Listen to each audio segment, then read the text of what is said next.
ओम नमो भगवते वासुदेवाय। नमस्कार दोस्तों, स्वागत है आपका मेरे चैनल।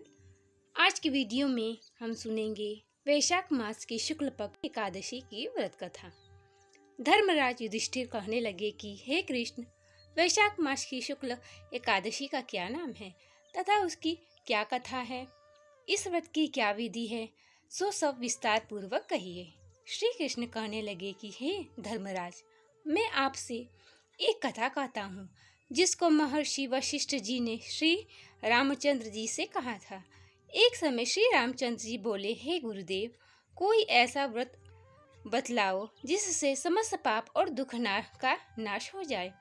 मैंने सीता जी के वियोग में बहुत से दुख भोगे हैं, अतः आप कोई व्रत बतलाइए। महर्षि वशिष्ठ बोले, हे राम, आपने बहुत सुंदर प्रश्न किया है। आपकी बुद्धि अत्यंत ही शुद्ध और पवित्र है। यद्यपि आपके नाम का स्मरण करने से ही मनुष्य पवित्र और शुद्ध हो जाता है, तो भी आपका यह प्रश्न लोकहित के लिए बहुत ही सुंदर है। वैशाख मास में जो एकादशी आती है उसका नाम मोहिनी एकादशी है। इस एकादशी का व्रत करने से मनुष्य सब पापों से तथा दुखों से छुटकारा पाकर मोह जाल से मुक्त हो जाता है। अतः यह व्रत दुखी मनुष्यों को अवश्य करना चाहिए। इससे मनुष्य के सब पाप और दुख का नाश हो जाता है और सुख की प्राप्ति हो जाती है। अब आप इसकी कथा ध्यान पूर्वक सुनिए। सरस्वती नदी के किनारे भद्रावती नामक एक नगरी थी। वहां पर धुतिमान नामक चंद्रवंशी राजा राज्य करता था। इसी नगरी में धन धान्य से पूर्ण पुण्यवान धनपाल नामक एक वैश्य भी रहता था। वह अत्यंत ही धर्मात्मा एवं विष्णु भक्त था। उसके नगर में अनेक भोजनालय, प्याऊ, कुआं, सरोवर, धर्मशाला आदि बनवाए थे और सड़क पर आम, जामुन, नीम आदि के अनेक वृक्ष भी लगवाए थे। उस वैश्य के 5 पुत्र थे: सुमन, सद्बुद्धि, मेधावी, सुकृति और धृष्ट बुद्धि। इनमें से धृष्ट बुद्धि नाम वाला 5वां पुत्र महापापी था। वह पितर आदि को नहीं मानता था। वह वैश्य और दुराचारी मनुष्यों की संगति में रहकर जुआ खेलता था, पर स्त्रियों के साथ और संभोग भी किया करता था। मदमांस का सेवन करता और भी अनेक कुकर्मों में वह अपने पिता के धन को नष्ट करता था। वैश्यों के साथ गले में हाथ डालकर फिरता रहता था।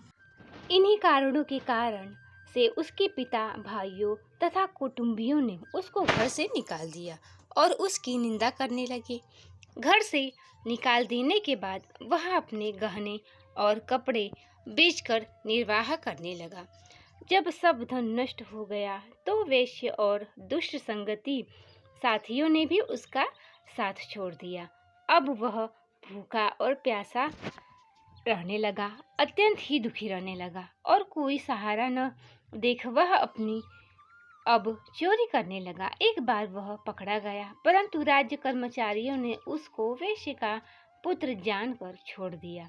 मगर जब दूसरी बार वह फिर पकड़ा गया तो उसे उन्होंने राजा के सामने उपस्थित कर दिया। राजा ने उसे कारागार में बंद कर दिया। कारागार में राजा ने उसको बहुत ही दुख दिए और कहा कि तू मेरी नगरी से निकल जा। वह नगरी से निकल वन में चला गया और वन में पशु पक्षियों को मारकर खाने लगा। कुछ समय के पश्चात वह बहेलिया बन गया और धनुष बाण लेकर पशु पक्षियों को मार मार कर खाने लगा। एक दिन वह भूखा और प्यास से दुखित होकर खाने की खोज में फिरता रहा कि कौंडिन्य ऋषि के आश्रम पर वह पहुंच गया। उस समय वैशाख मास था और कौंडिन्य ऋषि गंगा स्नान करने आ रहे थे। उनके पीछे वस्त्र के छींटे पड़ने से उसको कुछ सद्बुद्धि प्राप्त हुई और वह मुनि के सामने हाथ जोड़कर कहने लगा कि हे मुनि, मैंने अपने जीवन में बहुत ही भारी पाप किए हैं। आप उन पापों से छूटने का कोई साधारण और बिना धन का उपाय बतलाइए।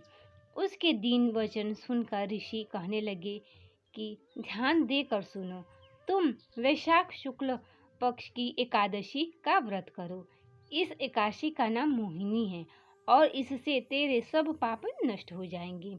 मुनि के वचन सुनकर वह अत्यंत ही प्रसन्न हुआ और उनके द्वारा बताई गई विधि के अनुसार उसने मोहिनी एकादशी का व्रत किया।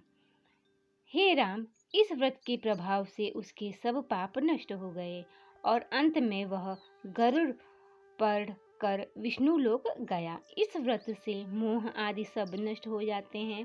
संसार में इस व्रत से श्रेष्ठ अन्य कोई व्रत नहीं है। इसके महात्म्य को पढ़ने अथवा सुनने से 1000 गौदान का फल प्राप्त होता है। तो दोस्तों, ये था आज का वीडियो पसंद आया हो तो चैनल को लाइक शेयर सब्सक्राइब करें और जितना हो सके इस वीडियो को शेयर करें।